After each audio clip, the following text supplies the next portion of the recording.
Muy bien, entonces vamos a hablar hoy de carbohidratos 2. Ya conocemos cómo es el proceso inicial de la digestión en la, o sea, nosotros, ¿no? Ingerimos una determinada cantidad de carbohidratos y estos carbohidratos, como ya vimos hace 3 semanas, creo, vienen en paquetes grandes, ¿sí? Vienen en forma de glucógeno, forma de almidón. Entonces, una vez que estos compuestos, estos polisacáridos se hayan descompuesto, eh, estos compuestos se hayan descompuesto, sí, se hayan degradado a su unidad mínima, que es la glucosa, es momento de que sean utilizados, porque a eso llegan, ¿no? A ser utilizados, a formar energía, a formar ATP. Entonces, teniendo todo eso muy bien revisado, nos encontramos con la glicólisis. ¿Qué es la glicólisis? La glicólisis es una ruta metabólica que convierte glucosa en piruvato. Ya, pero ¿de qué me sirve el piruvato? Para formar energía, y NADH. ATP, adenosintrifosfato, y NADH, nicotina, adenin dinucleótido en su forma reducida. ¿Sí? En su forma reducida. El NAD solo significa NAD, nicotina, adenin dinucleótido oxidado. ¿Sí? Ya vamos a ver en qué situaciones se forman cada uno. Entonces, esto ocurre en el citoplasma, por supuesto. La importancia de la glucólisis radica en que la célula puede utilizar la energía o puede generar energía de forma muy rápida. ¿Sí? De forma muy rápida a comparación de otros procesos como el ciclo de Krebs, ¿no? En lo cual es, además de ser metabólicamente costoso, demora, ¿sí? Entonces la glicólisis tiene la ventaja de formar ATP de manera muy acelerada, ¿no? Esto se puede dar, por supuesto, en procesos patológicos, como ya veremos en un slide sobre cáncer. Es el primer paso en el metabolismo de carbohidratos, ¿sí? Ya dentro de la célula, la glicólisis, porque ya vimos que los anteriores pasos comienzan en la boca, ¿no? Con la alfa-amilasa, por ejemplo, con la alfa-amilasa salival. Se conecta con el ciclo de Krebs y la fermentación, por supuesto, y funciona sin oxígeno, en la vía anaeróbica. Ya veremos también cuándo ocurre esto. Y genera intermediarios para otras vías metabólicas. Sí, yo les recomiendo que, de ser posible, se aprendan la vía. No es una vía muy larga, ¿sí? De hecho, el nombre de los productos me puede dar una idea el nombre de los reactivos me puede dar una idea del producto, conociendo la enzima, por supuesto. Entonces, con que ustedes se sepan los productos finales, intermediarios, enzimas principales, es suficiente. Entonces, la glucosa, ¿sí? El primer paso, en general, es que se quine, es que se fosforile por una exoquinasa, que ya veremos cuándo se habla de exoquinasa, cuándo se habla de glucoquinasa. La glucoquinasa es un subtipo, es un tipo de exoquinasa, tipo 4, que está activa únicamente en el hígado y en las células beta pancreáticas. Entonces la glucosa se quina, se fosforila, ¿no? Con el uso de energía. Fíjense, se supone que la glucólisis es una etapa en la que tengo que generar energía, pero acá estoy gastando 2 ATPs. Por lo tanto, para yo entender la generación neta de ATP, voy a tener que restar los productos menos estos dos que se van a quemar. Aquí ya tenemos uno. La glucosa 6-fosfato tiene que transformarse en fructosa 6-fosfato por una fosfoglucosa isómero. Cambia la distribución de una hexosa a una pentosa, ¿sí? Fructosa 6-fosfato usa ATP por una enzima que es rate limiting, una enzima limitante. Y quiero que la recuerden bastante, fosfofructoquinasa. Acá se utiliza una segunda molécula ATP. Se utiliza ATP, se forma ADP, por lo tanto dos, ya tengo dos ATPs que se han gastado. Acá se utiliza magnesio como cofactor y se forma fructosa 1,6 bisfosfato. Se agrega un fosfato en el carbono 1, ¿sí? Y se forma el fructosa 1,6 bisfosfato. Ahora, lo interesante de lo que comienza a continuación es, digamos, la ramificación de dos vías paralelas. Dos vías paralelas porque en realidad lo que les voy a decir es que de una glucosa se forman dos piruvatos, ¿sí? Dos vías que no son diferentes, de hecho, ¿sí? Solo que hay un punto en el medio, hay un punto en el medio que es este, en los cuales hay, ¿sí?, dos elementos que son el gliceraldehído 3-fosfato y la dihidroxiacetona fosfato que pueden ser intercambiables, ¿sí? Son isómeros, ¿de acuerdo? ¿Por quién? Tienes a la fructosa 1,6 bisfosfato que por la fructosa bisfosfato o aldolasa forma, ¿sí?, dihidroxiacetona fosfato y gliceraldehído 3-fosfato. Ahora, estos dos, como les acabo de comentar, pueden intercambiarse enzimáticamente.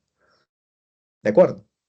La dihidroxiacetona fosfato es un intermediario también en la síntesis de ácidos grasos, pero para los fines de la glicólisis, esta debería de, ¿sí?, isomerarse a gliceraldehído 3-fosfato para que pueda continuar con la vía glucolítica. Entonces, listo. Tengo dos moléculas. Tengo dos moléculas, ¿sí? A partir de ahora. La gliceraldehído 3-fosfato, el gliceraldehído 3-fosfato, lo que hace es agregar, o bueno, lo que es un cambio estructural, lo que hace es un cambio estructural por una enzima que se llama gliceraldehído fosfato deshidrogenasa, que usa, ojo, NAD oxidado, ¿sí? Usa el NAD, forma NADH. Fíjense que acá ya voy consumiendo NAD. Y el gliceraldehído trifosfato pasa a ser 1,3 bifosfoglicerato. 1,3 bifosfoglicerato. Ahora, la 1,3 bifosfoglicerato por una fosfoglicerato quinasa pasa a ser 3-fosfoglicerato, lo cual aquí es un poco interesante de detallar, porque, claro, ustedes dirán, oye, pero tú me dijiste hace una buena cantidad de semanas que las quinasas se encargan de fosforilar, pero acá yo veo que al 1,3 bifosfoglicerato se le ha quitado, ¿sí?, el fosfato de la posición 1. Pero el asunto está en que esta enzima, no se confundan, la fosfogliceratoquinasa quinasa, se nombra así por la función reversa en gluconeogénesis, ¿sí? Para formar glucosa a partir de piruvato en este caso, ¿no? En la cual sí se fosforila a la 3-fosfoglicerato para conformar 1,3 bifosfoglicerato, ¿sí? Entonces no confundirnos ahí. La enzima se llama fosfoglicerato quinasa, usa magnesio como cofactor y esta es una de las reacciones en las cuales se forma ATP. Se forma ATP. Fíjense que este proceso ya se va multiplicando por 2 porque tengo dos moléculas inicialmente, ¿sí? Se forma 3-fosfoglicerato. Ahora el 3-fosfoglicerato por una fosfoglicerato mutasa, cambia la posición del fosfato que está en el carbono 3 por el carbono 2 y se forma el 2-fosfoglicerato. Listo, más metabolismo intermediario. El 2-fosfoglicerato por una enzima llamada enolasa, que usa magnesio como cofactor, transforma el 2-fosfoglicerato en fosfenol piruvato. Ya estamos llegando al final. Este es el final de la glicólisis. ¿Cuál es el detalle? Que acá se libera agua. ¿Sí? Acá se libera agua. Entonces, el fosfenol piruvato es, del fosfenol piruvato a piruvato es el paso final, ¿sí?, de la glicólisis. Acá yo voy a generar una vez más ATP. Vamos multiplicando por 2 o la piruvato quinasa, que también usa magnesio. ¿Estamos de acuerdo? Y la fosfenolpiruvato se transforma en piruvato. Listo, puntual. Entonces, en resumen, inicialmente uso ATP para quinar a la glucosa, formar glucosa 6-fosfato, pasa por otra reacción metabólica en fructosa 6-fosfato y se gasta una vez más ATP para formar fructosa 1,6 bifosfato. De aquí se parten o se forma un triángulo de reacciones, ¿sí?, para formar hidroxiacetona fosfato, que es un intermediario, como le dije, la síntesis de ácidos grasos y posteriormente triglicéridos, pero para la glicólisis es importante entender que esta molécula, la dihidroxiacetona fosfato y el gliceraldehído 3-fosfato, son enzimas que van a poder isomerarse, ¿sí? Por la triosa fosfato isomerasa. Entonces tengo el gliceraldehído 3-fosfato y tengo ya los dos caminos, ¿no? Tengo dos moléculas que van a entrar en una serie de reacciones de formación de energía. De formación de energía. Fíjense ahora que se forma NADH. Formo 1, 2. que al final son cuatro moléculas de ATP, ¿sí? Cuatro moléculas de ATP en la vía de síntesis. ¿Qué sucede? Como les dije, acá estoy gastando energía. Entonces tengo que encontrar la producción neta de ATP. 4 menos 2, 2. Puntual. Puntual. Una vez más, acá tenemos la glucólisis, ¿no? En la fase preparatoria, se le llama así, y en otra fase, ¿sí? De generación de energía, en la cual ya voy generando 1 NADH, nicotina, adenina, dinucleótido reducido y ATP, ¿sí? Dos moléculas netas, porque en la fase de síntesis de ATP genero 4, pero tengo que restar esos 4 menos los dos que formé en la vía inicial, ¿sí? En la fosforilación de glucosa, en la fosforilación de fructosa 6-fosfato, y me quedo con 2 ATP, me quedo con NADH también. Muy bien. Entonces, la glucólisis, hay dos vías, ¿no? Hay dos formas en las cuales la célula, ¿sí? La célula puede generar energía por la vía aeróbica y la vía anaeróbica. La vía aeróbica consiste en la generación, ustedes ya saben, ¿no? De piruvato hasta acá, ¿no? Este piruvato tiene que entrar ahora a ciclo de Krebs, ¿de acuerdo? Tiene que entrar en ciclo de Krebs a través de la acetilcoenzima A, por supuesto. Y acá se forman electrones que van a la cadena transportadora de electrones, que van a la cadena transportadora de electrones. Y en la cadena transportadora de electrones se forman unos 30-36 ATP, ¿sí? Lo cual es bastante, lo cual es bastante. Pero necesito oxígeno en aerobiosis. Pero ¿qué sucede si, por ejemplo, un paciente realiza un ejercicio extenuante, agotador, o si se trata de una célula tumoral, ¿sí? En el cual hay un ritmo metabólico acelerado? Se consume bastante glucosa. Pues en este caso, la glucosa que se forma por glicólisis en piruvato pasa a ser lactato, pasa a ser lactato. Fermentación, ¿de acuerdo? Porque este proceso no requiere la cadena transportadora de electrones. Lo interesante es que por la vía aeróbica y anaeróbica se forman dos moléculas de ATP. En la vía aeróbica aparte se forma, por supuesto, piruvato, NADH. En la vía anaeróbica ATP, lactato, agua, ¿no? Pero lo que quiero que entiendan es eso, ¿no? Puntualmente. En ambos se forman una molécula ATP, sí, pero la forma es distinta. Los caminos metabólicos son distintos. Si forman dos ATPs y dos ATPs, pues uno dice, sencillo, ¿no? Entonces, ¿para qué me hago problemas en glucólisis aeróbica como anaeróbica? Entonces, no hay ningún problema. Pues sí, pues en la glucólisis anaeróbica no hay, recuérdense, uso de la cadena transportadora que me genera una gran cantidad de energía, ¿sí? Mientras que en la glucólisis aeróbica sí. La diferencia ahí es abrumante. Entonces acá tenemos las causas, ¿no? de metabolismo anaeróbico, ausencia de oxígeno en el caso de ejercicio extenuante, fatiga muscular, cuando uno siente que el músculo comienza a doler luego de correr, por ejemplo, una maratón, podemos entender que este músculo está entrando en glucólisis anaeróbica, por lo cual se forma menos energía, pero la está generando al menos, la está generando, ¿sí?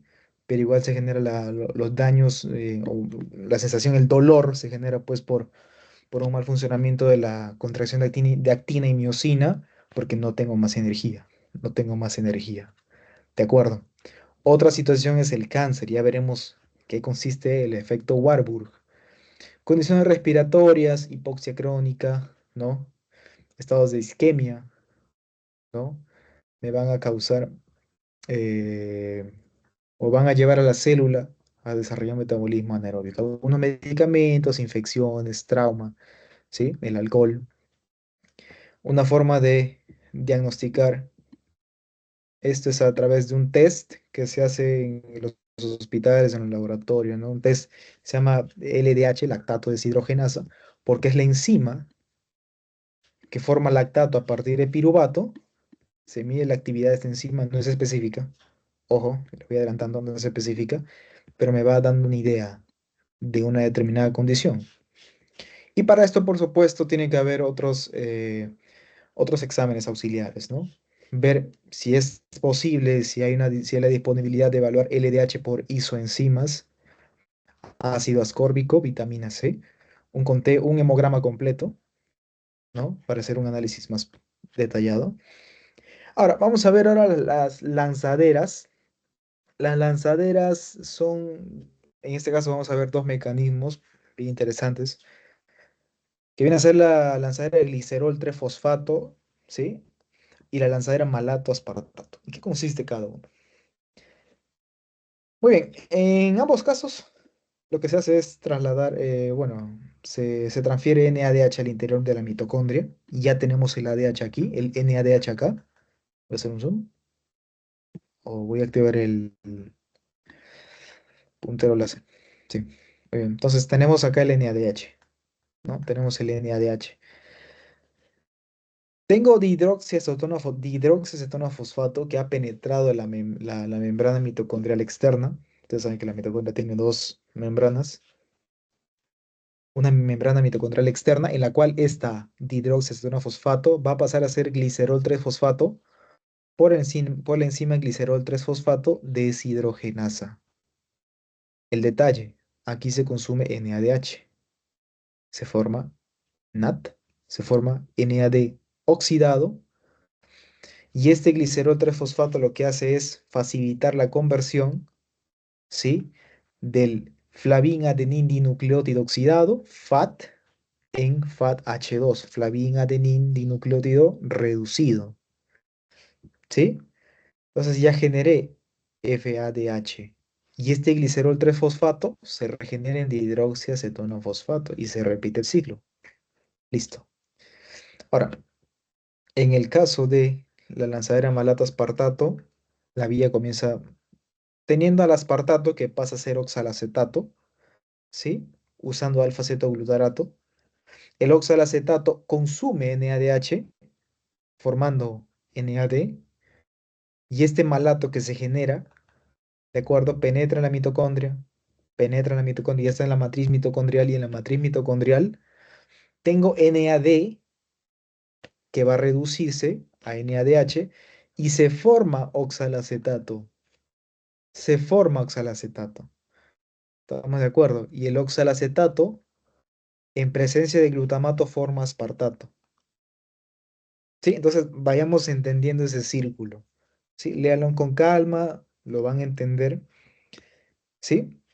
El aspartato que se ha formado gracias a la acción del glutamato que queda en alfa-cetoglutarato. Este alfa-cetoglutarato se va de la mitocondria, se va de la matriz, ¿sí? Para regenerar la vía de inicio. Y este aspartato sale, el aspartato sale y se repite el ciclo. ¿Cuál es el detalle o la importancia de esto? La lanzadera de glicerol 3-fosfato, como ya vimos, comienza a tener una molécula de NADH para generar FAT-H2, ¿sí? Regenerando NAD, si se pueden dar cuenta, porque la vía glucolítica requiere de NAD, requiere regenerar esta molécula. ¿De acuerdo? ¿Cuál es el detalle? ¿Cuál es otro detalle? La lanzadera glicerol 3-fosfato es menos eficiente, porque ya veremos que genera 2 ATP por cada FAT-H2. ¿Esto qué quiere decir? Bueno, matemáticamente genera 1.5, pero 1.5 pues no existe. No es posible en términos de ATP de estas moléculas, ¿no? No puede haber una molécula y media. Entonces, si se generan 2 ATP por cada FAT-H2 y se generan 2 FAT-H2 en esta vía, ¿sí? Tengo 4 ATPs en total en la vía de glicerol 3-fosfato. ¿Sí? Mientras que la lanzadera de malato aspartato genero 2.5, 3 ATP por cada NADH. De la misma forma, hemos regenerado NAD. Hemos regenerado NAD. Y si genera 3 ATP por cada NAD, también tengo 2 NAD. En este caso, 3 por 2, 6. Tengo 6. En el otro tenía 4. Por lo tanto, es de una alta eficiencia energética, ¿no? Y es importante la lanzadera de malato aspartato en tejidos como el hígado y el corazón, mientras que la glicerol trifosfato predominantemente en músculo y cerebro. Muy bien, vamos a... Bueno, creo que esta es la parte un poquito más densa. Bien, ¿qué sucede a nivel del músculo? ¿No? A nivel del músculo, ustedes saben que tenemos el aparato contráctil de actina y miocina. Esto requiere energía, mucha energía. ¿No? Imagínense cuántas, cuántos sarcómeros tenemos en el cuerpo, ¿no? Entonces, es importante que la glucosa se utilice de una forma correcta aquí. La glucosa por glucólisis forma piruvato. Listo. Esta, en condiciones normales, pues va al ciclo de Krebs, previamente formando acetil-CoA, ¿no? Y el ciclo de Krebs más la fosforilación oxidativa me va a dar una buena cantidad de energía que puede utilizar el músculo, ¿de acuerdo? Pero ¿qué sucede? En el tejido muscular, y esto lo veremos también con el ciclo de Cori, se genera lactato, ¿sí? Por el lactato deshidrogenasa, gastando NADH formando NAD, y este lactato se acumula inicialmente. Hasta ahí quiero que tengan la idea de lo que sucede. En condiciones normales, bueno, pues como les dije, se utiliza energía a través del ciclo de Krebs y la fosforilación oxidativa. En el tejido adiposo, lo que sucede es que un intermediario de la glucólisis, que ya vimos al inicio, que es la dihidroxiacetona-fosfato, es una molécula que va a participar en la síntesis de ácidos grasos, ¿sí? Y si participa en esta vía de síntesis, finalmente forma triglicéridos. Triglicéridos. Ahí tienes una conexión entre la glucosa, la vía metabólica de la glucosa y la síntesis de ácidos grasos, grasas, ¿no? En general. Entonces, se forma, ¿sí? Se forma triglicéridos, se forman triglicéridos, previamente ácidos grasos, dentro de la vía metabólica intermediaria de la glicólisis, la glicólisis. ¿Estamos de acuerdo? Muy bien. Sí, ese es uno de los puntos que me gustaría que puedan entender, ¿no? El acetil-CoA ya como parte, ¿no? Intermediario del ciclo de Krebs también puede formar triglicéridos. Aquí una vez más, ¿no? Para que vean al inicio que el intermediario de la vía glucolítica forma glicerol 3-fosfato y finalmente triglicéridos. Pero también el intermediario del ciclo de Krebs, como es el acil-CoA. Perdón, como un intermediario, claro, el acetil-CoA inicialmente que se va a formar luego de una serie de reacciones en acil-CoA, ¿sí? Se va a esterificar y formar triglicéridos. En el hígado lo que sucede es esto. Si tienes la vía de la glucólisis funcionando normal, ¿sí? Se forma de hidroxiacetona, fosfato, el cual es un intermediario también para la síntesis, ya dijimos, de triglicéridos en el hígado, ahora, ¿sí? Y tenemos la interconversión de piruvato en lactato o alanina, ¿sí? Los mecanismos que regulan la liberación de glucosa o la formación de esta en el hígado va a comprender dos moléculas de bastante interés.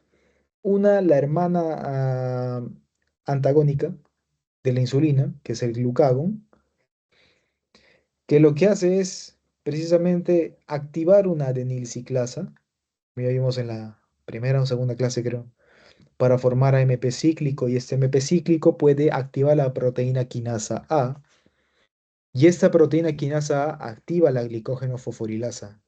Glicógeno fosforilasa. Y si esta fosforilasa está activa, degrada el glucógeno en glucosa y libero glucosa del hígado por acción de glucagón. Lo mismo sucede con la epinefrina, ¿no? Que tiene ya un receptor beta adrenérgico.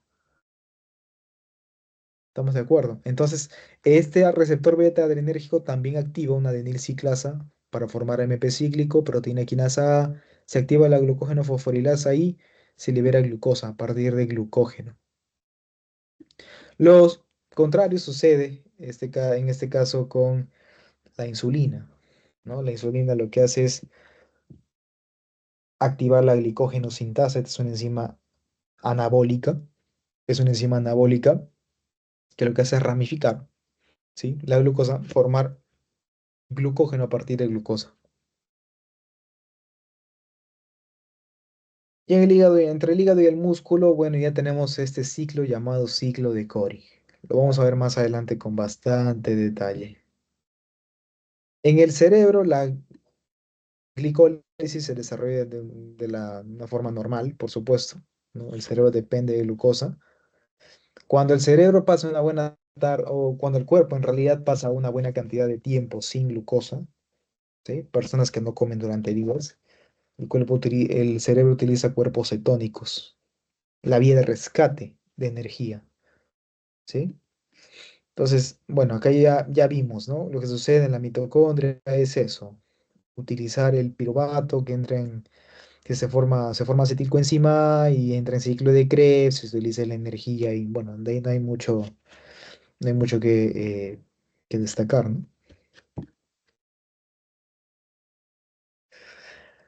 Con el eritrocito quiero que le demos una especial atención.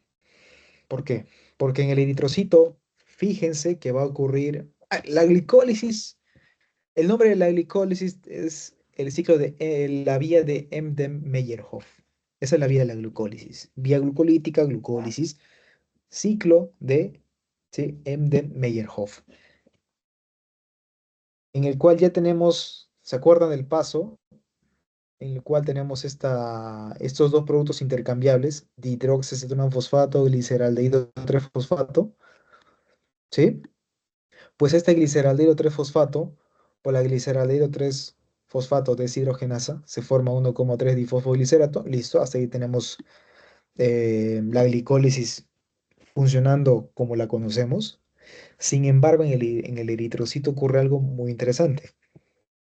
Tenemos la lanzadera, ¿sí? O vía de Rappaport-Lubering, ¿sí? La vía de Rappaport-Lubering. ¿Qué consiste la vía de Rappaport-Lubering? Este 1,3 difosfoglicerato que tenemos aquí, intermediario de la glucólisis, se convierte en 2,3 bifosfoglicerato por una bisfosfoglicerato mutasa, porque cambia un sitio de fosfato del carbono 1 a carbono 2.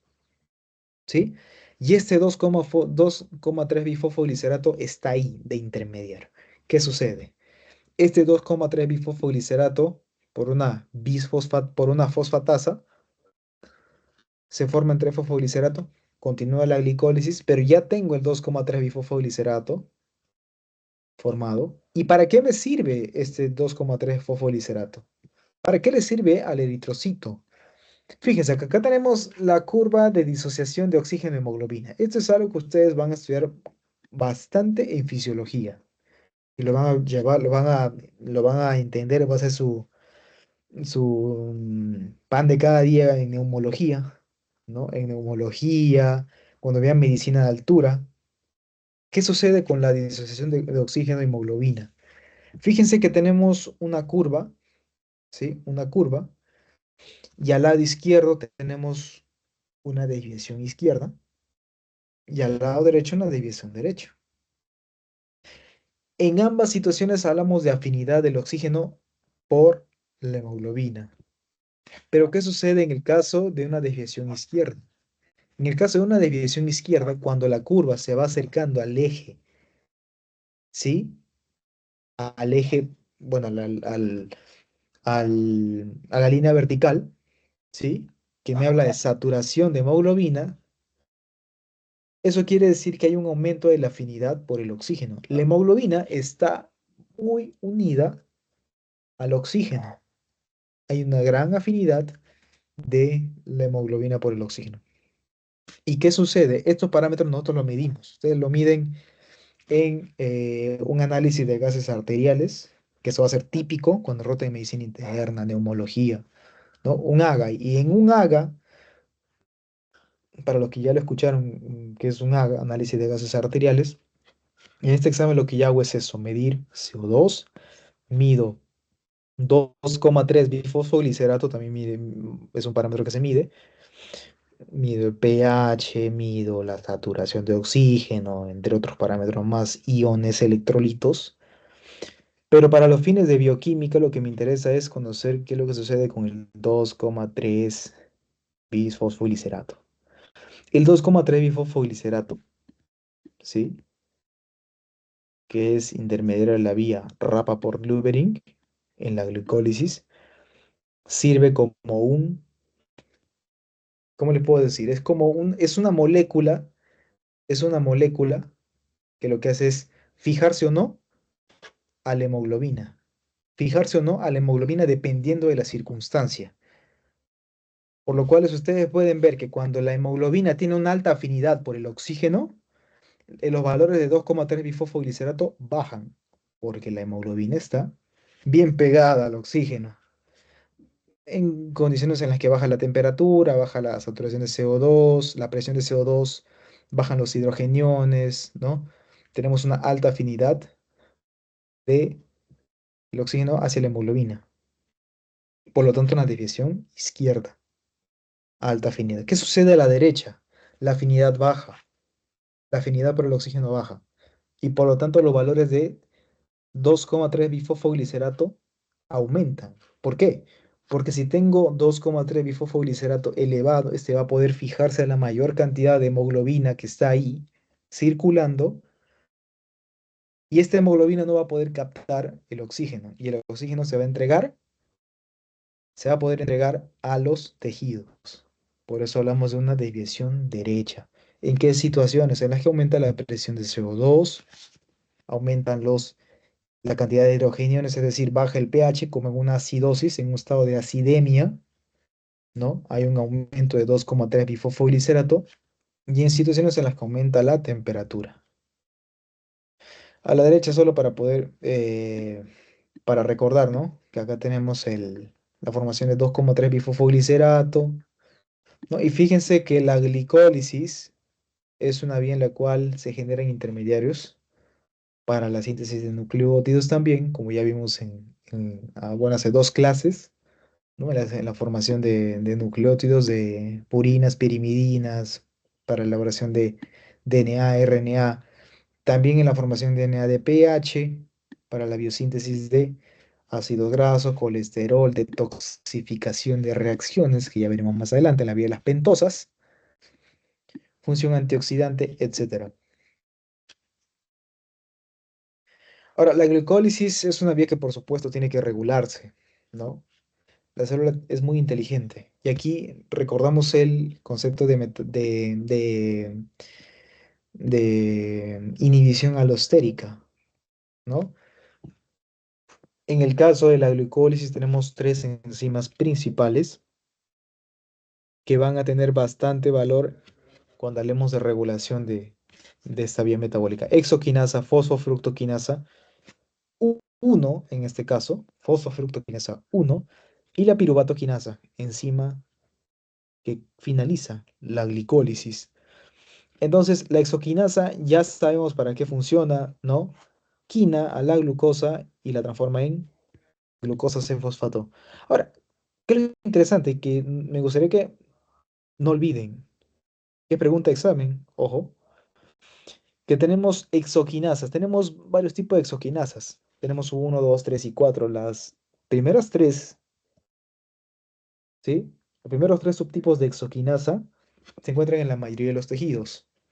Pero la exoquinasa 4 se llama glucoquinasa.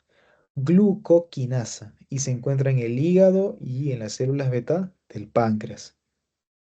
¿De acuerdo? Entonces no se confundan acá, ¿no? No confundirse acá.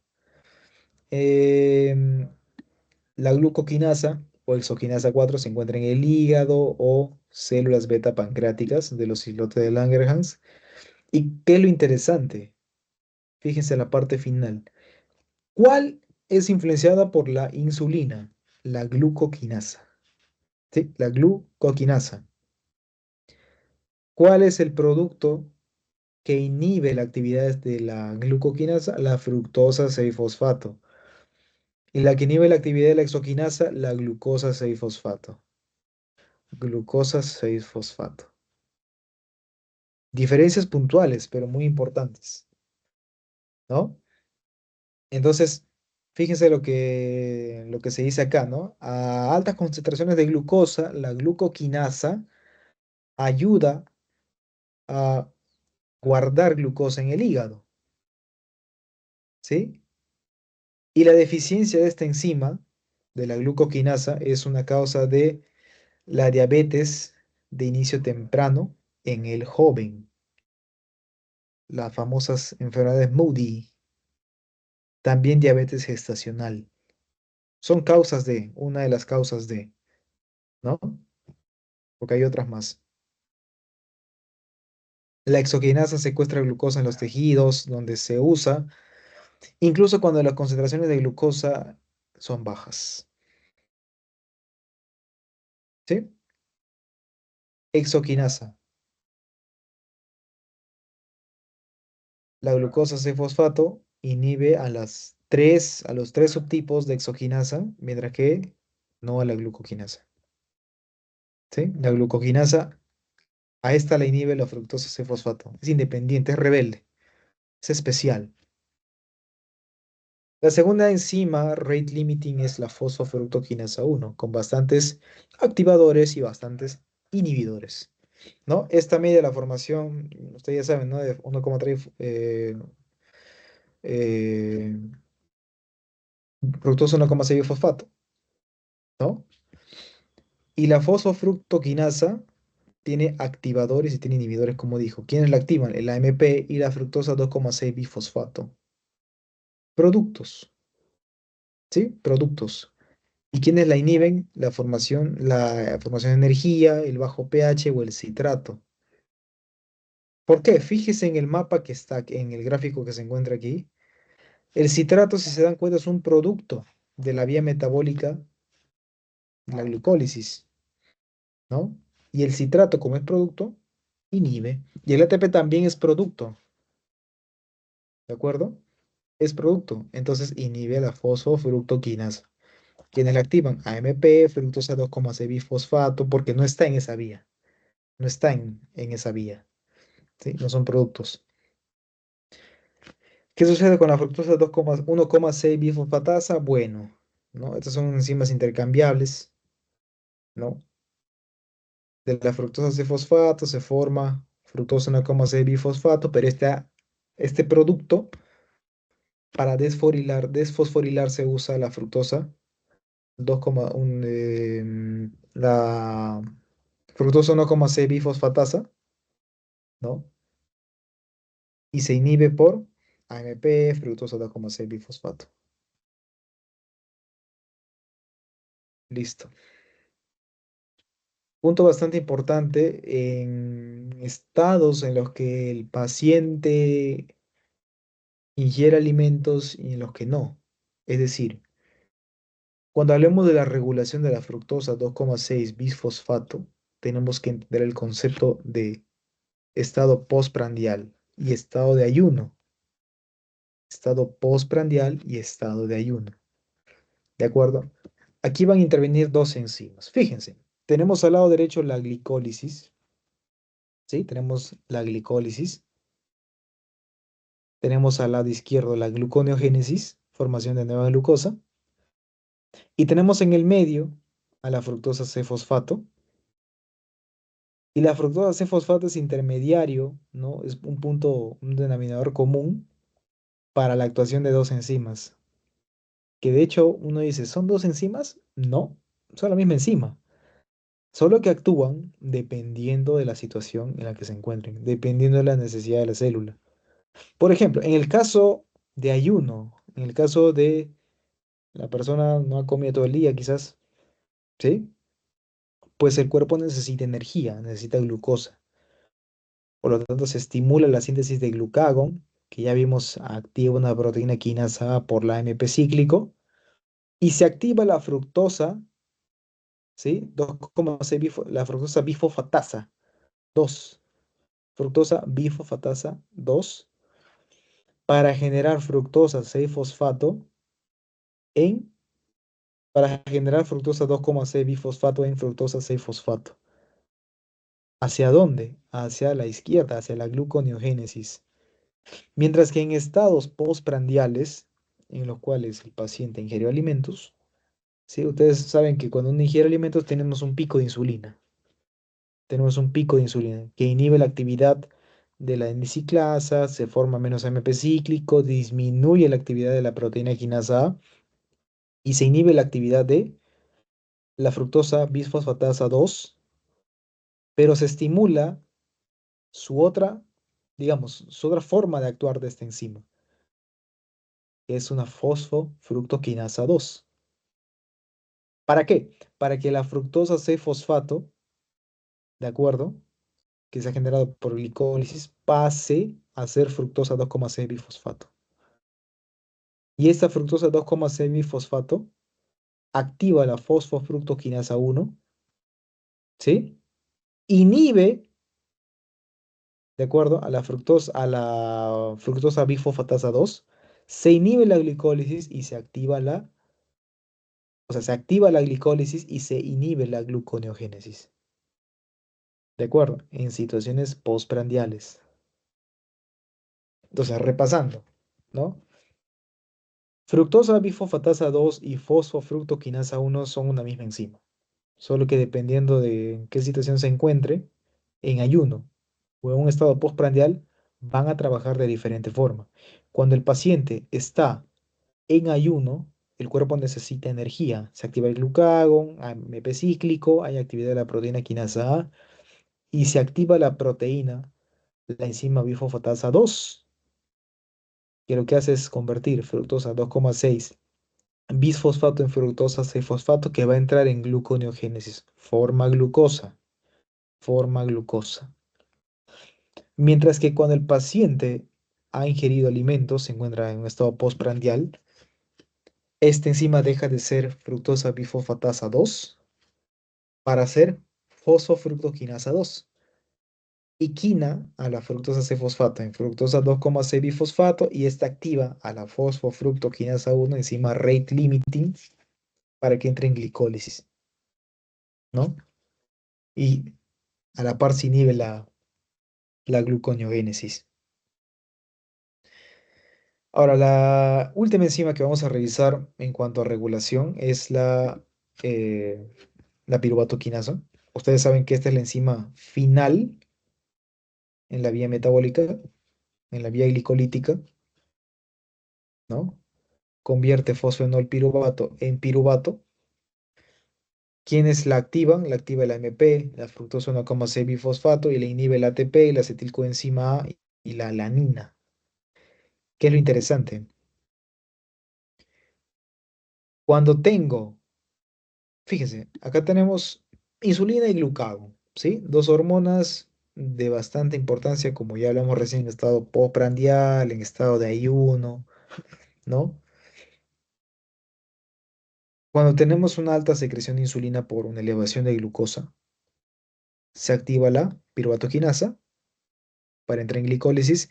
Cuando tengo baja, o bueno, cuando tengo niveles elevados de glucagón por glucosa baja, el cuerpo necesita glucosa, lo que hace es inactivar a la piruvatoquinasa para que esta glucosa no se gaste, ¿no?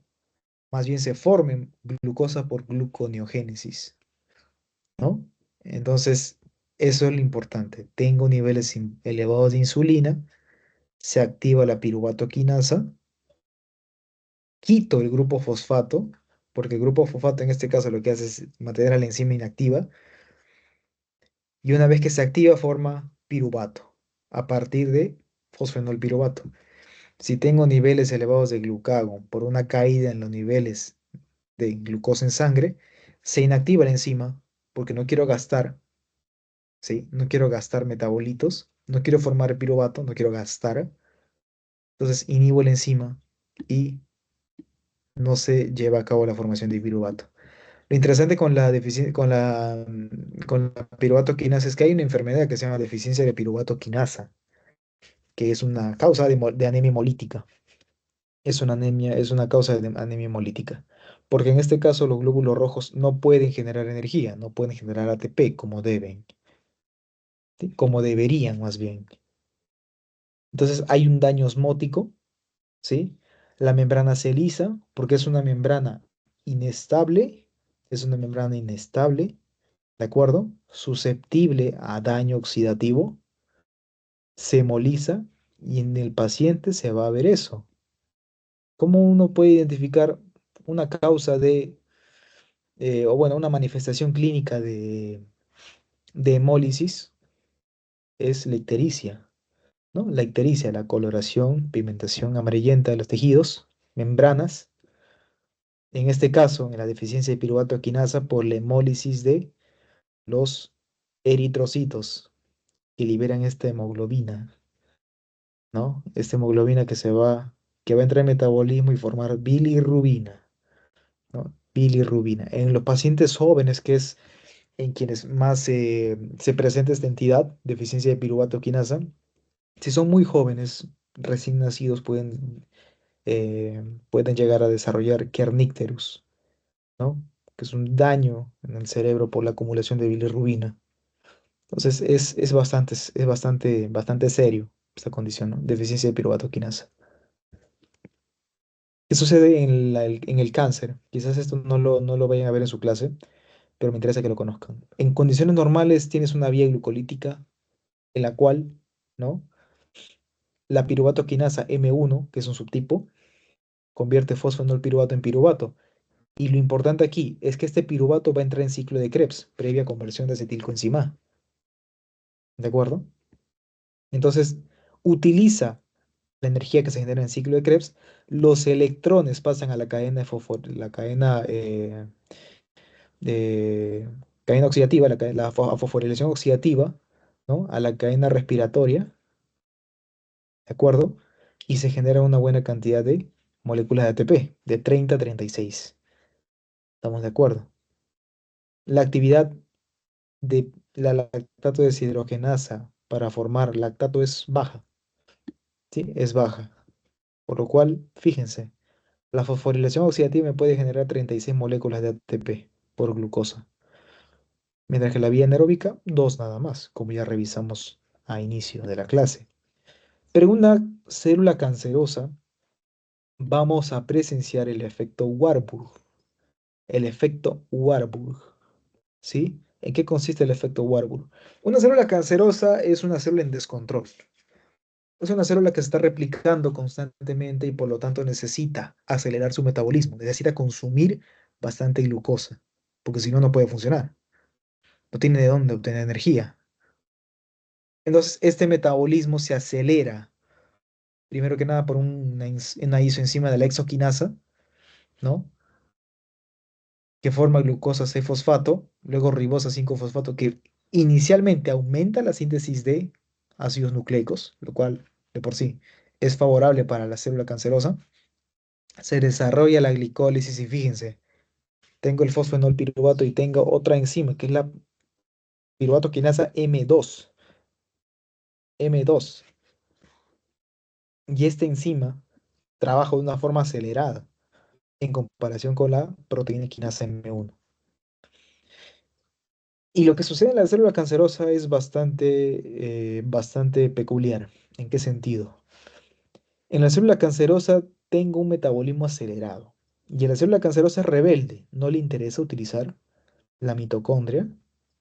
Se postula que no utiliza esta vía, debido a cambios genéticos. Como ustedes saben que en una célula cancerosa hay mutaciones por doquier. Es una célula en descontrol.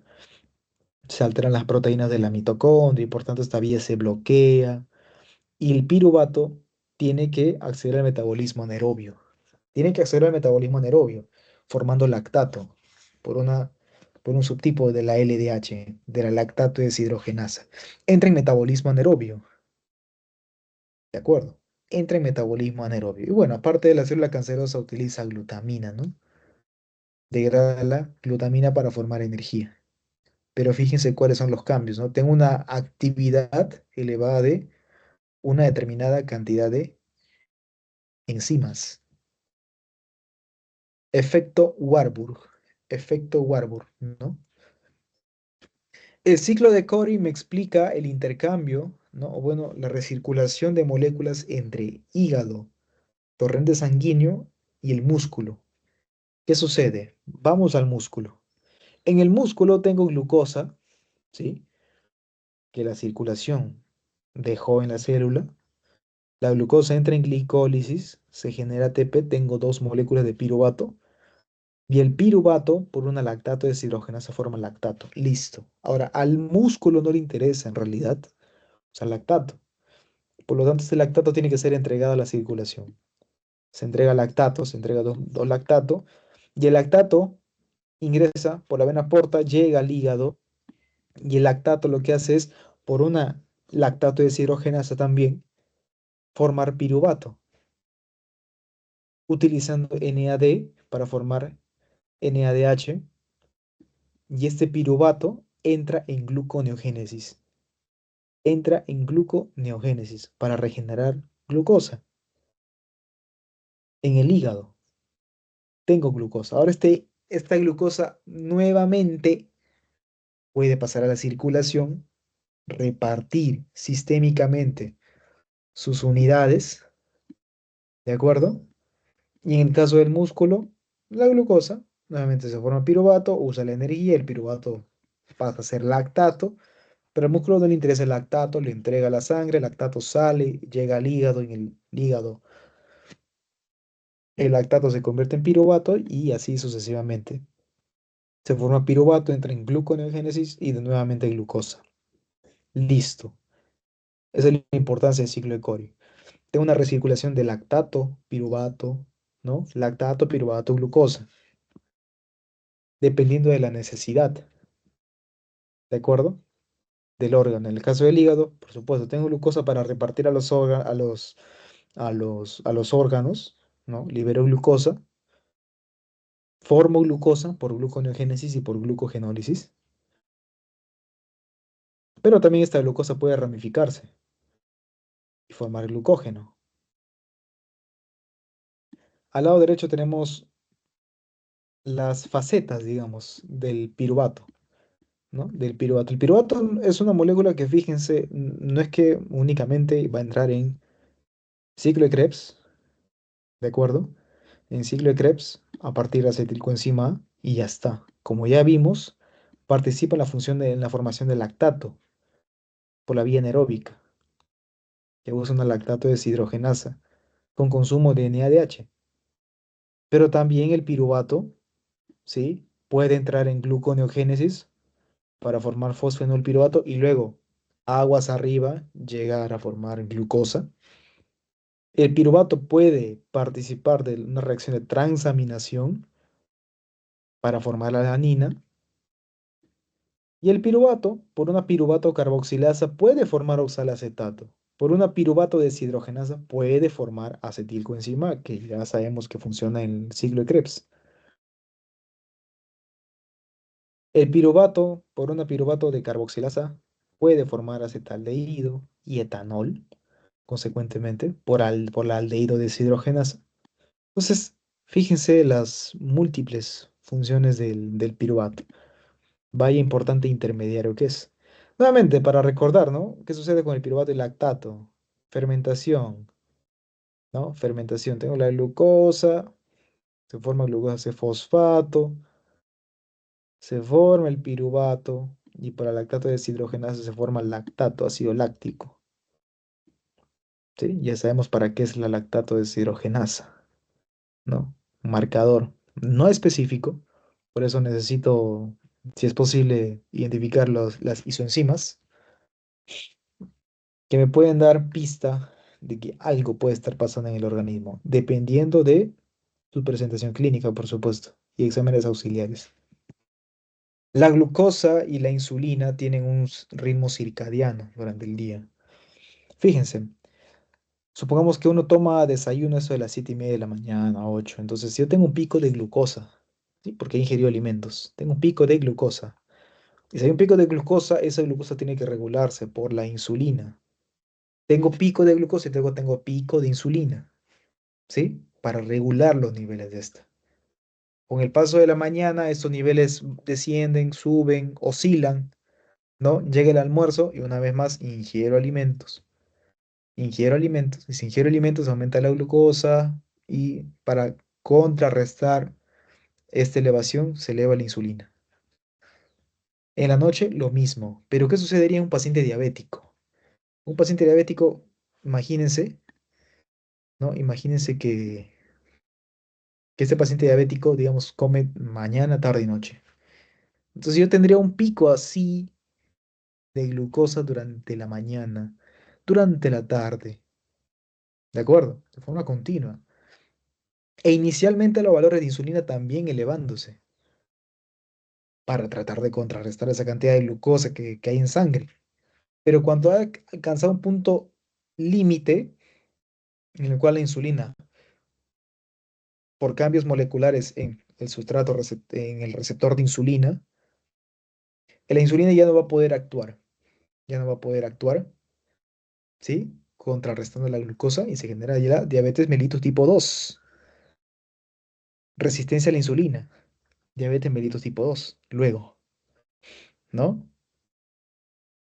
Esto es de inicio, porque en un paciente de diabetes tipo 2, inicialmente tengo resistencia a la insulina, ¿sí?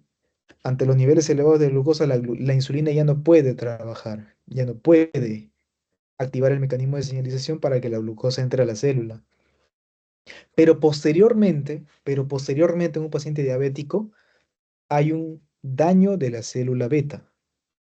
Tengo un daño de la célula beta y los niveles de insulina caen. Entonces, esta situación es mucho peor, ¿sí? En un paciente diabético tipo 1, joven, por ejemplo, ¿no? Puede debutar con una cetoacidosis diabética y yo me puedo dar cuenta que ahí recién en ese momento puedo enterarme de que es diabético de tipo 1 y necesita insulina, por supuesto. Pero un paciente con diabetes tipo 2, inicialmente la insulina trata de contrarrestar esa elevación brusca de glucosa, pero después falla, ¿no? Hay una resistencia a la insulina, pueden haber niveles elevados de insulina, hay hiperinsulinemia, pero posteriormente el daño es en la célula beta. Y si el daño es en la célula beta, no produce más insulina, no produce más insulina y por lo tanto la insulina va a bajar y los niveles de glucosa en el cielo. Eso es mucho peor. Resistencia a la insulina y deficiencia de insulina. ¿Estamos de acuerdo? Entonces, a tener en cuenta eso, ¿no? Los ritmos, los picos diarios de elevación de glucosa y de insulina. La vía de los ácidos urónicos es una vía en la cual los intermediarios de la glicólisis, como la glucosa fosfato, se utilizan para formar glucorónidos, proteoglicanos, glucosaminoglicanos. ¿Con qué función? Detoxificación, metabolismo de carbohidratos, glucoronidación, por supuesto, por ejemplo, para excretar la bilirrubina, ¿no? La bilirrubina tiene que conjugarse en el hígado por una UDP glucoronil transferasa, ¿sí? Y luego se forma bilirrubina conjugada o bilirrubina directa en el hígado. Entonces, esa es una de las funciones de la función de los glucorónidos, ¿no? La glucosa C-fosfato por una fosfoglucomutasa forma glucosa no fosfato. Esta glucosa no fosfato por la UDP glucosa pirofosforilasa forma UDP glucosa, luego UDP glucoronato, luego glucoronato. De la UDP glucoronato se pueden abrir paso a la formación de proteoglicanos, glucorónidos y glucosaminoglicanos, ¿sí? Glucosaminoglicanos. Pero no solo destacamos la función de glucoronidación, sino también la estructura de los tejidos, por los proteoglicanos, por supuesto, ¿no? La lubricación articular por el uso de proteoglicanos, glucosaminoglicanos, etcétera. La vía de las pentosas es una vía de bastante importancia para la Formación de NADPH, ¿sí? NADPH. ¿Para qué me sirve el NADPH? Vamos a ver. Entonces, tenemos la glucosa 6-fosfato, ¿sí? Que por una enzima importantísima, importantísima, y quiero que no se olviden de esto, por la glucosa 6-fosfato deshidrogenasa forma 6-fosfogluconolactona, ¿sí? 6-fosfogluconolactona. Esta molécula pasa a 6-fosfogluconato por una 6-fosfogluconolactonasa que utiliza agua, ¿sí?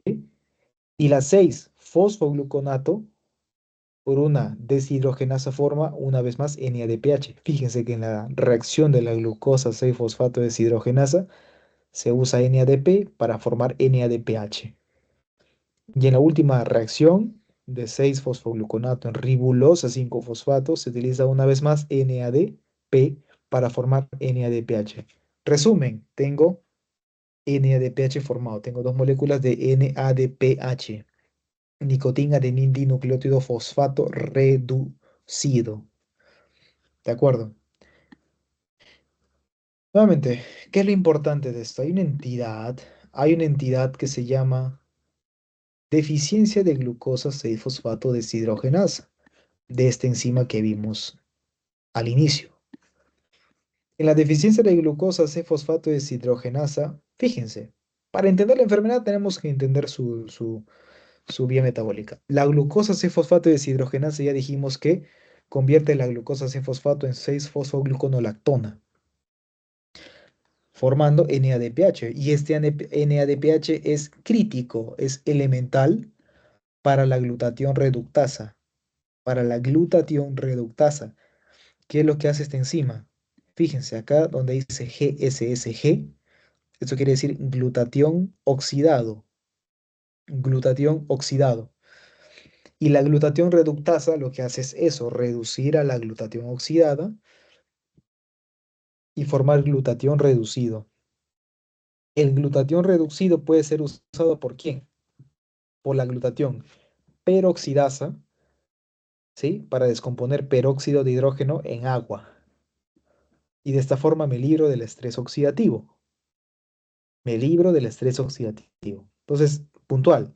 En la vía de las pentosas formo NADPH, que es utilizada por la glutatión reductasa, para reducir el glutatión, para hacerla útil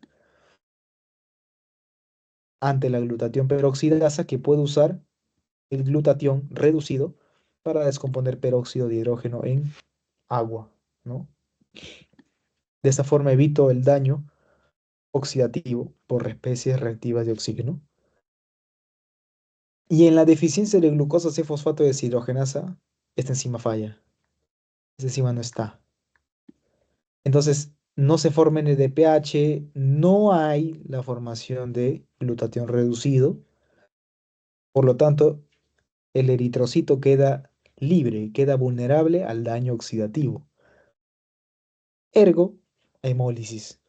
Entonces, en estos pacientes, una vez más, que pueden ser pacientes jóvenes o pacientes mayores también, se han visto casos, vemos ictericia, ¿sí? En otros pacientes vemos ictericia, vemos confusión, dificultad en la concentración, taquicardia, perdón. Vemos esplenomegalia, porque en este caso la hemólisis es en el vaso, ¿sí? En el vaso. Vemos un color oscuro de la orina, vemos un paciente fatigado, débil, ¿no? Posiblemente con fiebre. Y es por eso, ¿no? Porque circunstancias normales, pues, la glucosa 6-fosfato deshidrogenasa permitiría formar NADPH para balancear los niveles de glutatión oxidado con los de glutatión reducido y permitir que se active o, bueno, funcione la glutatión reductasa, perdón, la glutatión peroxidasa, que pueda degradar peróxido de hidrógeno en agua, pero cuando esta enzima no está, vemos una mayor cantidad de hemólisis, vemos una gran cantidad de hemólisis porque precisamente esa célula queda libre, queda vulnerable al daño oxidativo. Lo que quiero que se lleven de la vía de las pentosas es la importancia de generar NADPH. ¿Por qué les traigo la foto de unas habas? Porque se ha visto que la deficiencia de glucosa 6-fosfato deshidrogenasa es una entidad que puede aparecer ante factores exacerbantes.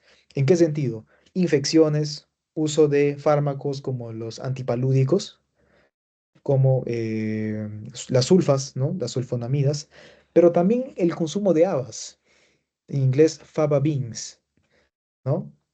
Estas, estos alimentos, este alimento, de hecho, al ser consumido, induce una reacción oxidativa, ¿sí? Induce una reacción oxidativa. Y en el paciente que tiene deficiencia de esta enzima, vamos a ver un cuadro de hemólisis tras consumo de habas verdes, porque el eritrocito es susceptible al daño oxidativo. Fíjense. Vamos a ver ahora el metabolismo de la fructosa. La fructosa, ¿sí? La fructosa, ustedes saben, listo, ingresa por GLUT5, ¿se acuerdan? Al enterocito. Y adentro, en los tejidos, por una fructoquinasa se forma fructosa 1-fosfato, intermediario, ¿no? Fructosa 1-fosfato. Ahora, la fructosa 1-fosfato, por una aldolasa B, puede seguir dos caminos, ¿no? El primero, hacia dihidroxicetona-fosfato, que por una triosa fosfato isomerasa forma gliceraldehído 3-fosfato, y ya estoy en glicólisis. Ya estoy en glicólisis, fíjense, ¿eh? Ya estoy en glucólisis. Se forma piruvato, entra a la mitocondria con acetilcoenzima A, y este acetilcoenzima ya entra en ciclo de Krebs. O el acetilcoenzima puede también participar en la síntesis de ácidos grasos. El gliceraldehído, por otro lado, puede formar glicerol, ¿no? Consecuentemente, triglicéridos, ¿no? Fíjense,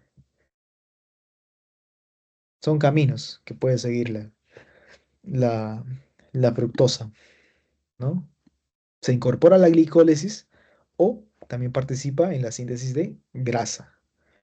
Pues él consume mucho azúcar, así se en forma de fructosa, ¿no? También se conduce a un acúmulo, a una formación de grasa, ¿no? A la lipogénesis. Hay dos defectos importantes cuando hablemos del metabolismo de la fructosa. La primera es la fructosuria esencial, que es por una deficiencia de fructoquinasa. Recuerden que la fructoquinasa quina a la fructosa en el carbono 1 para formar fructosa 1-fosfato, pero lo que pasa con esta entidad es que en realidad es asintomática, por lo general, ¿no? Pero si hacemos un examen químico de la orina, veremos la presencia de fructosa, fructosuria, fructosa, uria, en orina. ¿Sí? Entonces, esto, en el caso de la fructosuria esencial, puede ser detectada con las tiras reactivas, ¿no?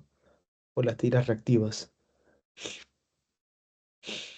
Otro defecto viene a ser la intolerancia hereditaria a la fructosa. Aquí viene a tallar la enzima aldolasa B, ¿no? Recordamos acá, la aldolasa B. La aldolasa B convierte la fructosa 1-fosfato en dihidroxiacetona-fosfato y o gliceraldehído, ¿no? Como vimos acá. Aquí está la formación de gliceraldehído. El gliceraldehído puede formar glicerol, luego triglicéridos. La dihidroxiacetona-fosfato puede ya entrar en glicólisis, previa formación en gliceraldehído 3-fosfato. El gliceraldehído, que se iba a formar ácidos grasos, también puede entrar en glicólisis si se fosforila en la posición 3. Y cuando hay una deficiencia de esta enzima, fíjense que, a ver, cuando veamos errores innatos de metabolismo, tenemos que entender que la enzima que está fallando, si precisamente falla, el que se acumula es el reactivo, es el reactivo, ¿de acuerdo? Se acumula el reactivo y luego tenemos la presentación clínica, ¿sí? Porque el acúmulo de ese intermediario metabólico me va a generar algo, me va a generar algo.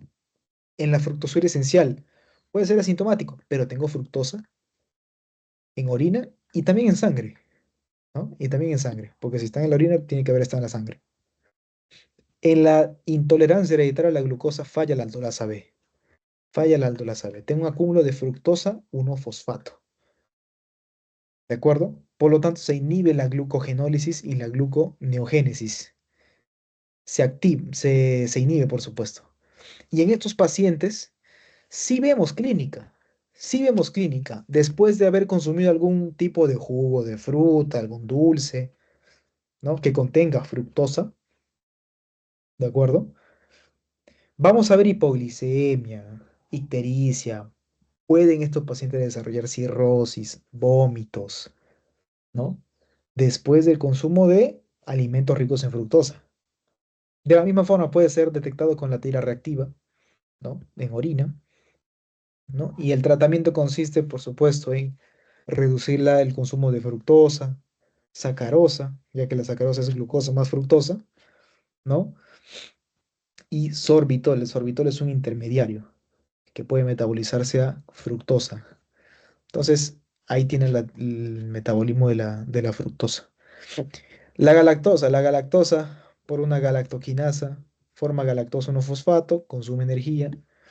La galactosa 1-fosfato puede formar UDP galactosa utilizando la galactosa 1-fosfato uridil transferasa, ¿sí? Entonces se forma UDP galactosa, glucosa 1-fosfato, ¿no?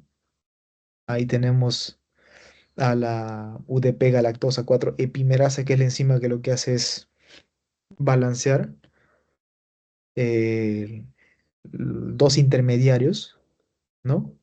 De UDP galactosa, UDP glucosa. Y en la galactosa, acá tenemos nuevamente lo que acabamos de comentar, ¿no? La galactosa por la galactoquinasa se forma galactosa 1-fosfato.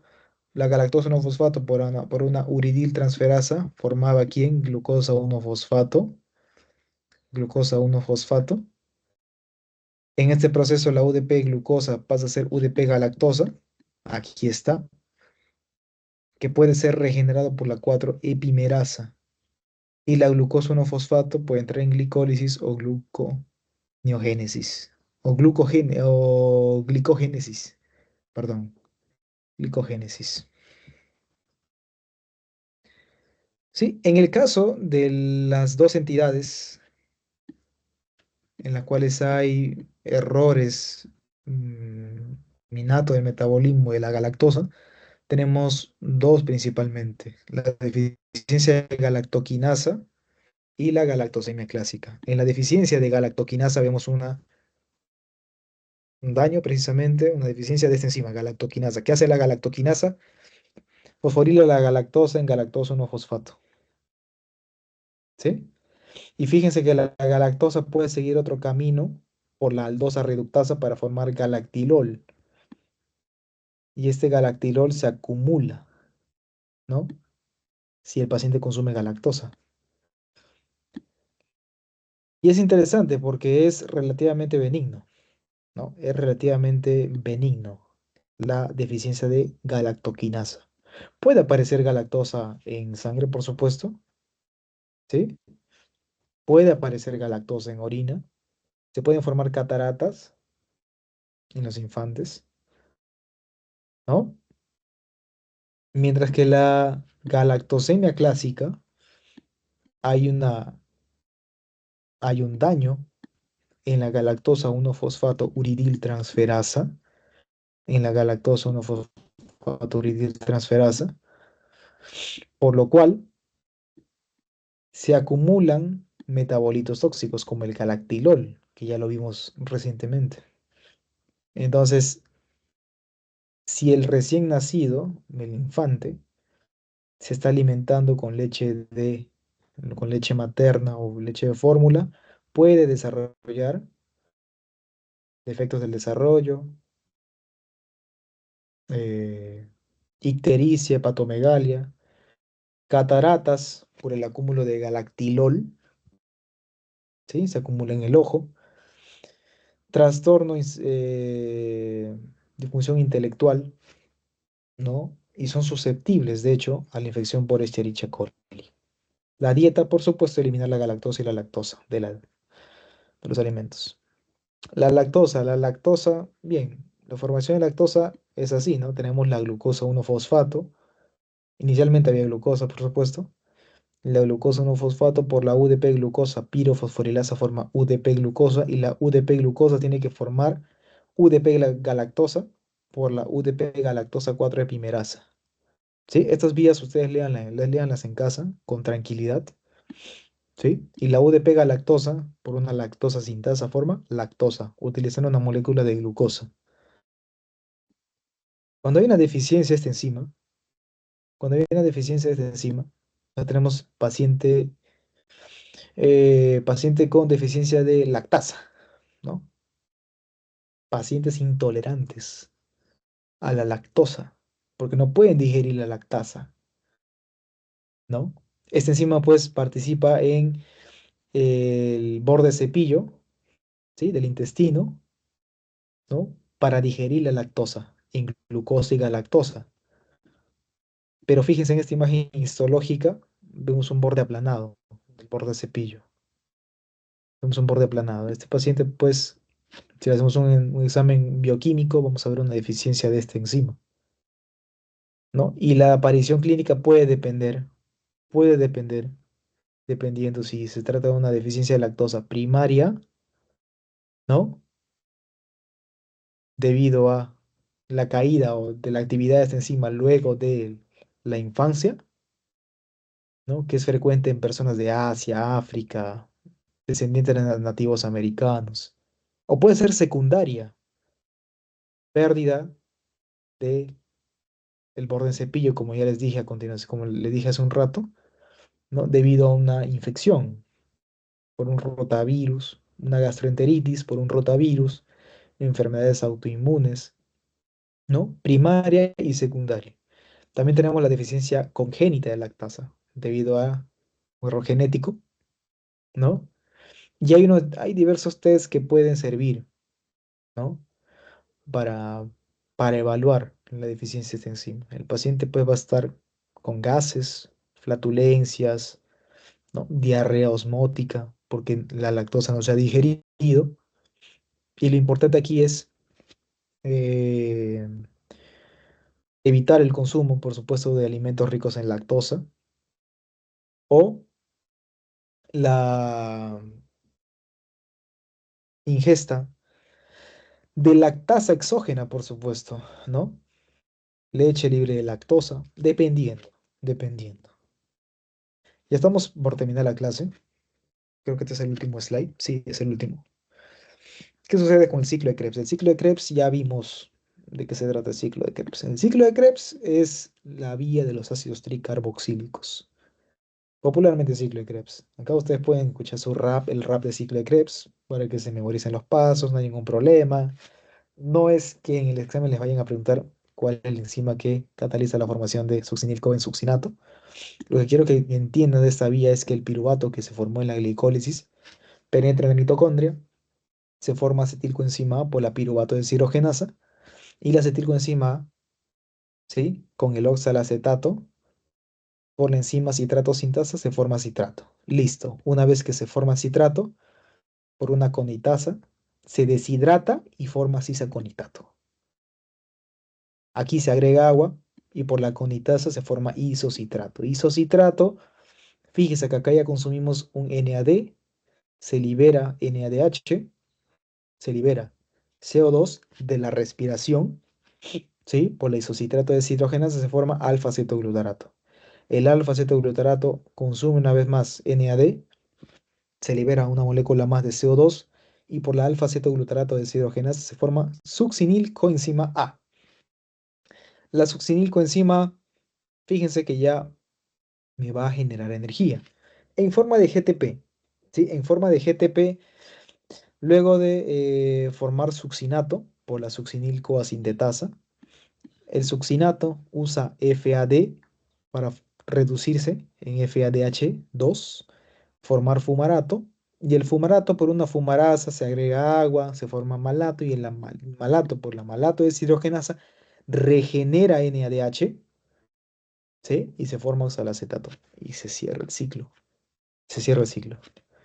Entonces, al lado derecho lo que tenemos son una serie de patologías, una serie de entidades relacionadas con las enzimas del ciclo de Krebs, ¿no? Para que le den una revisada, para que vayan leyendo, para que vayan investigando un poquito más, ¿no? Por ejemplo, la deficiencia de aconitasa, ¿no? Se ha visto relacionada con la atrofia óptica, ¿no? En el caso de humanos, atrofia óptica, aconitasa. La deficiencia de isocitrato deshidrogenasa se ha visto asociada con la formación de gliomas, leucemia mieloide aguda, la succinato deshidrogenasa con los paragangliomas, tumores estromales del tracto gastrointestinal, leucemia aguda de células T, ¿no? Etcétera, etcétera, etcétera. Cáncer al riñón y así sucesivamente. Deficiencia de fumarasa, ¿no? Se ha visto relacionada con la encefalopatía, con la formación de leiomiomas, leiomiomatosis, cáncer al riñón, ¿no? Cáncer de ovario, no, cistoadenomas de ovario, ¿sí?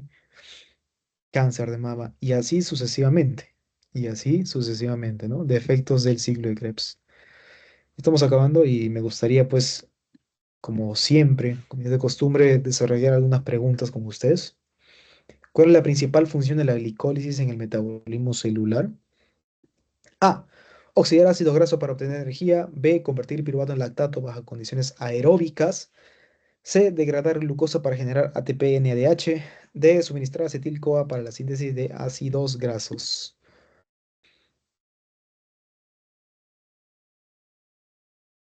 Cuando La quieran, C. chicos. Excelente, excelente, Ostave, sí.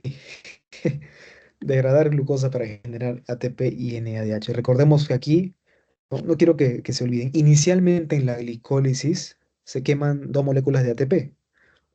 Se queman dos moléculas de ATP. Ahí tengo un gasto de por sí. Pero luego viene la fase de formación de energía, en la cual yo voy a formar cuatro moléculas, ¿sí? Cuatro moléculas de ATP. Pero tengo que restar esas cuatro menos las dos que gasté y tengo dos netas. Tengo ATP y también se forma NADH. Muy bien. ¿Cuál de los siguientes compuestos es un producto directo del ciclo de Krebs? A, NADPH, P, piruvato, C, NAD.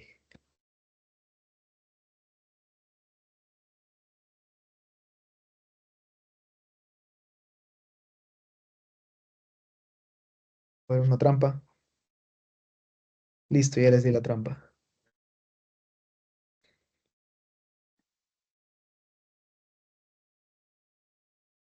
¿Alguien? Sí, ¿Cómo? sí. Alexia, sí. Chévere. Sí, está bien. NADH. Acá nada más le mostré la trampita.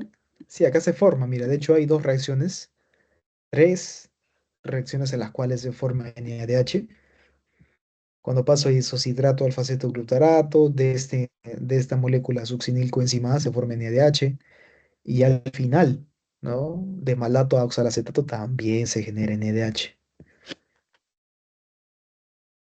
¿Cuál de los siguientes enunciados describe mejor la relación del ciclo de Krebs con el metabolismo, como el metabolismo energético? A. Es independiente del oxígeno y funciona en condiciones anaeróbicas. B. Es la principal fuente de ATP en células musculares. C. Conduce a la formación de CO2 y almacenamiento de energía en forma de NADH, FADH2. Es la única vía responsable de la producción de lactato en el músculo esquelético.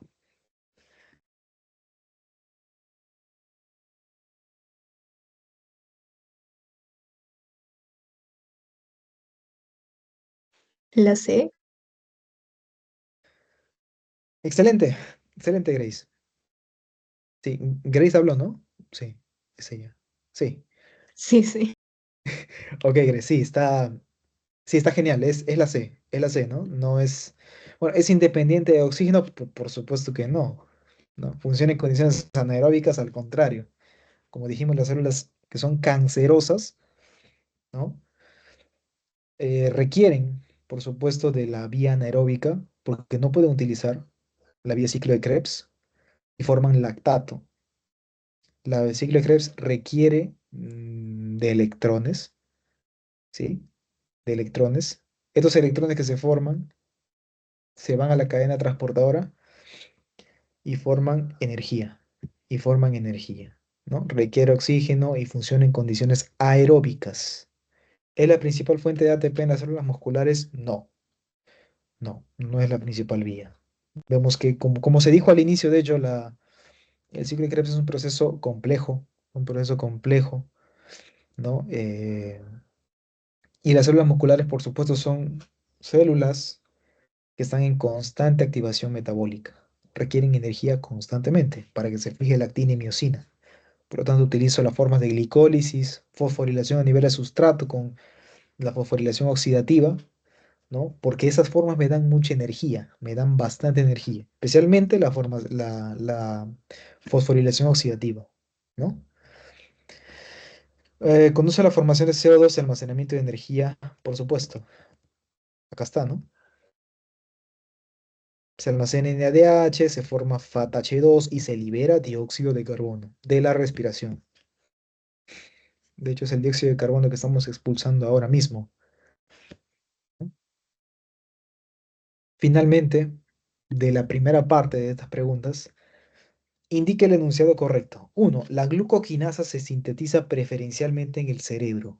C. La exoquinasa es una enzima inducida por glucagón. D. La glucoquinasa solamente fosforila glucosa. E. La glucoquinasa es inhibida alostéricamente por glucosa 6-fosfato.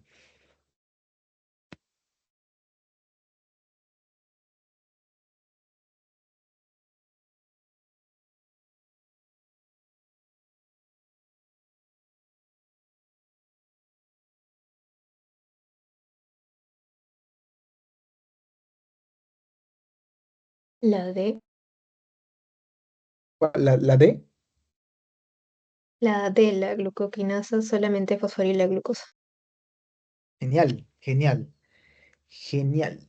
Sí, de hecho, para que se pueda entender esto, vamos a retroceder rápidamente a este cuadrito.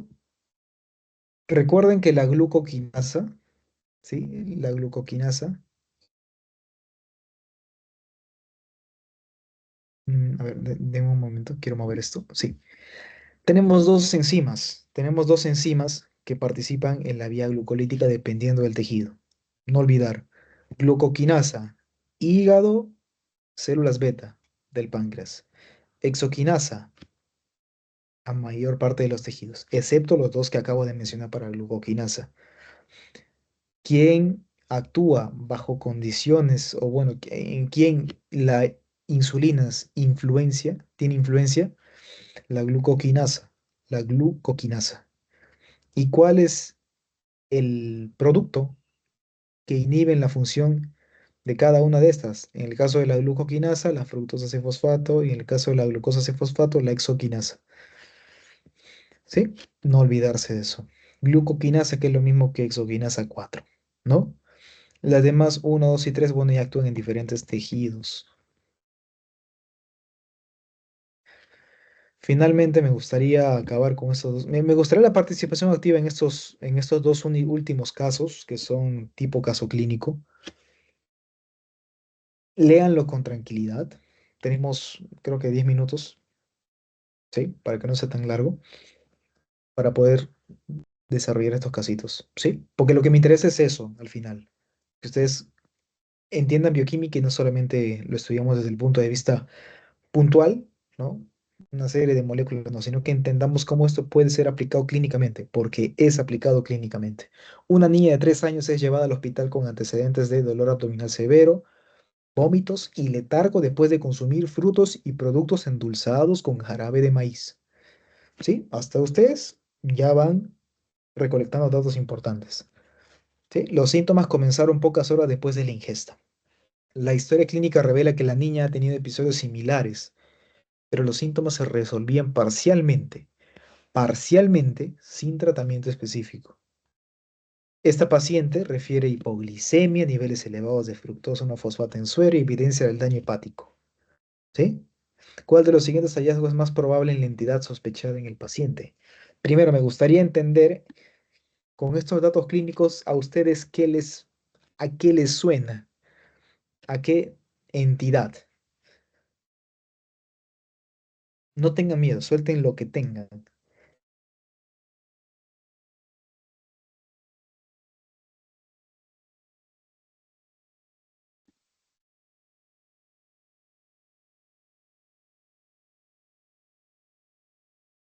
Tienes a la paciente de 3 años, ¿no? Que debuta con dolor abdominal severo, vómitos y letargia, luego de consumir productos endulzados. ¿Sí? Los síntomas comienzan después de la ingesta, unas horas después. Y le hacen un examen de laboratorio y tiene hipoglicemia, tiene niveles elevados de fructosa 1-fosfato y tiene daño hepático. No me dice específicamente qué tipo de daño hepático, pero lo cierto es que está ahí. ¿Cuál de los siguientes hallazgos es más probable en la entidad sospechada en el paciente? Yo no sé qué entidad es. Uno, la fructosa se convierte en glucosa 6-fosfato en el hígado, pero la conversión es deficiente. B, los niveles de fructosa en la orina son elevados debido a la incapacidad para metabolizar fructosa 1-fosfato. C, la acumulación de fructosa 1-fosfato en el hígado causa hipoglicemia y daño hepático. D, la condición generalmente se presenta con síntomas leves y no requiere una dieta restringida. ¿Alguien que tenga una idea de qué estamos hablando?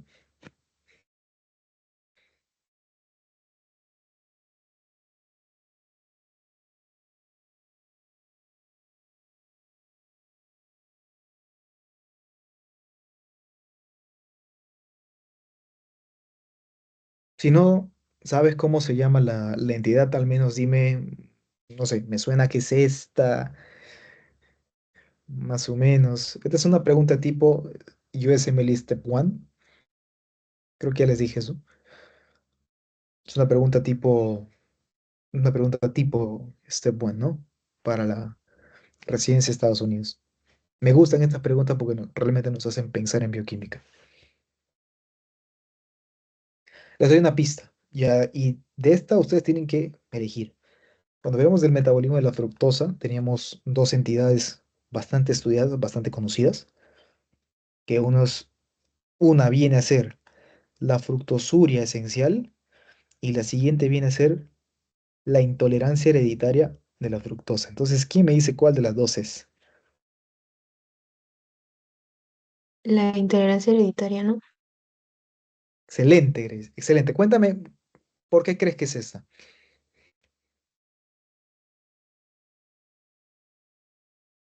Ahí tienes el caso, ¿no? Puedes leer el caso. Yo creo que es por esto.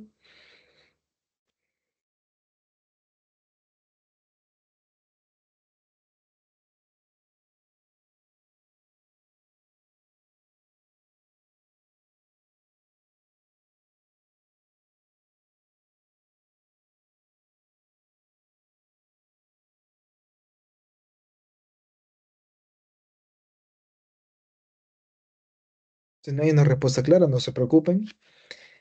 Lo que dijo Grace es correcto, es una intolerancia hereditaria a la fructosa. Acá la enzima que se ve alterada es la aldolasa B. Por eso este paciente tenía acúmulo de fructosa 1-fosfato, ¿sí? Y este paciente, si se dan cuenta, también dijimos que tenía hipoglicemia, porque esta fructosa 1-fosfato se acumula, se gasta el fosfato y se inhibe la glucogenólisis y la gluconeogénesis. Por eso está con hipoglicemia. Ahora, estos productos intermediarios son tóxicos y el hígado se daña. Por eso ese paciente tenía daño hepático. No me especificaba qué, pero una de las consecuencias es cirrosis, por ejemplo, ¿no? Podríamos decir que ¿sí? Podría ser cirrosis lo que tenía la paciente. Y lo más importante, creo, clínicamente lo que te puede haber guiado al diagnóstico es que los síntomas se presentaban luego del consumo de alimentos ricos en fructosa, dulces, jugo de fruta. Creo que la paciente, sí, acá está, ¿no? Consumía frutas, productos endulzados con jarabe de maíz, ¿no?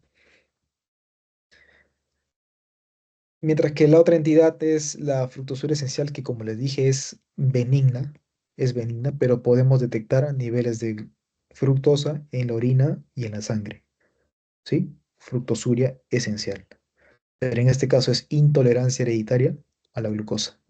Enzima deficiente, aldolasa B. Aldolasa B. En la fructosura esencial, fructoquinasa, que es la que fosforila la fructosa en fructosa 1-fosfato. Esta enzima aquí está normal, porque fíjense que tengo fructosa 1-fosfato. Tengo fructosa 1-fosfato, pero este fructosa 1-fosfato se acumula porque no tengo aldolasa B. ¿Sí? Segundo caso, segundo y último, con esto nos vamos. Un hombre de 28 años acude a la sala de emergencias con síntomas de ictericia y debilidad generalizada que comenzaron 2 días después de consumir una comida que incluía habas verdes. El paciente informa que ha experimentado dolor abdominal y orina de color oscuro. En el examen físico se observa palidez y coloración amarillenta de la piel y las escleras. Los resultados muestran anemia, elevación de bilirrubina indirecta y presencia de cuerpos de Heinz en el frotis de sangre periférica. Diagnóstico. ¿Cuál de las siguientes afirmaciones describe mejor la función normal de la enzima deficiente en este paciente?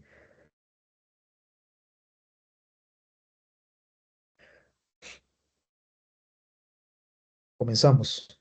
Ictericia, debilidad generalizada. Luego de comer habas verdes. Habas verdes. El paciente tiene dolor abdominal, ¿no?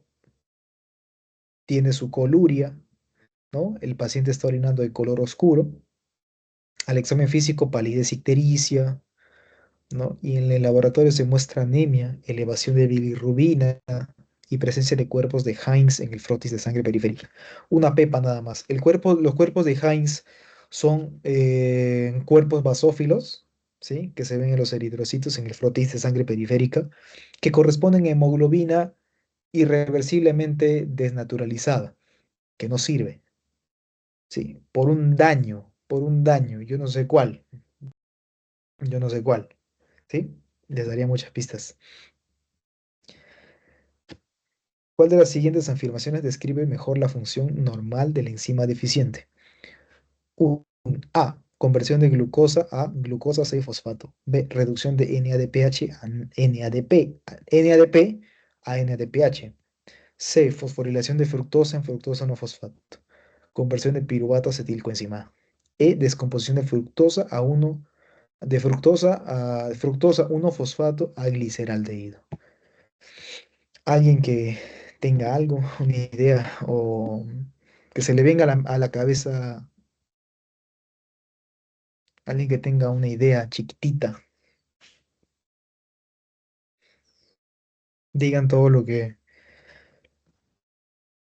crean. Estamos aquí para aprender.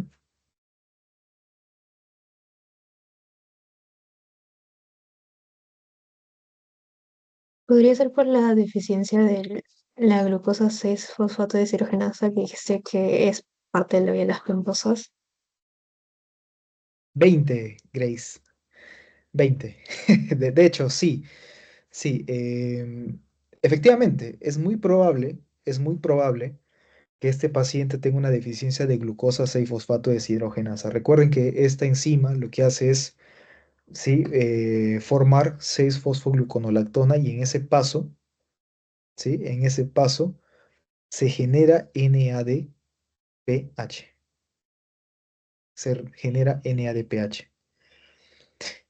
Y la formación de NADPH, ya dijimos, participa o es importante para el sistema antioxidante de la célula, para que los eritrocitos lleguen en este caso, los eritrocitos no se lleguen a alisar, no sufran daño oxidativo. Y fíjense que decía el caso, ¿no? Incluso te da una clave, ¿no? El paciente consumía habas verdes. Las habas verdes dijimos que son un desencadenante de un episodio de hemólisis en estos pacientes, No solo las habas verdes, de hecho, pueden ser infecciones, pueden ser medicamentos, como ya dijimos, las sulfas, ¿no? Los antipalúdicos. Estos medicamentos, o diversas situaciones, trauma, ¿no? Estrés, pueden llevar a un episodio de ictericia, a un episodio de hemólisis y que se va a manifestar como ictericia, debilidad generalizada, paciente tiene palidez, está anémico, pues, ¿no? Está anémico. Elevación de bilirrubina indirecta y la presencia de cuerpos de Heinz. Los cuerpos de Heinz les comenté que son residuos basófilos, ¿sí? Que se ven en el frotis porque corresponden a hemoglobina denaturalizada. Y esta hemoglobina está así, esta hemoglobina está así maltratada porque esa célula ha sufrido daño oxidativo. ¿De acuerdo? Porque el glutatión no se ha llegado a reducir, se ha quedado ahí oxidado, no se ha podido formar glutatión reducido para activar a la peroxidasa que me degrada peróxido de hidrógeno en agua. Y o estos pobres eritrocitos han sufrido daño oxidativo y se han hemolizado. Por lo tanto, de las alternativas, la correcta es la B, ¿no? La reducción de NADP a NADPH, vía de las pentosas. ¿Sí? ¿Sí? Glucosa 6-fosfato deshidrogenasa. De glucosa a glucosa 6-fosfato, no, pues esto es la glucoquinasa o hexoquinasa. Fosforilación de fructosa, fructosa no fosfato. No, de esto se encarga la fructoquinasa. Curación de piruvato a acetilcoenzima. Por supuesto que no está muy lejos, ¿no? Está en siglo de Krebs. Y E, descomposición de fructosa 1-fosfato a gliceraldehído. Por supuesto que no. Por supuesto que no. Y muy bien, chicos, eso es todo. Eso es todo. Me gustaría saber si tienen alguna pregunta con la clase de hoy.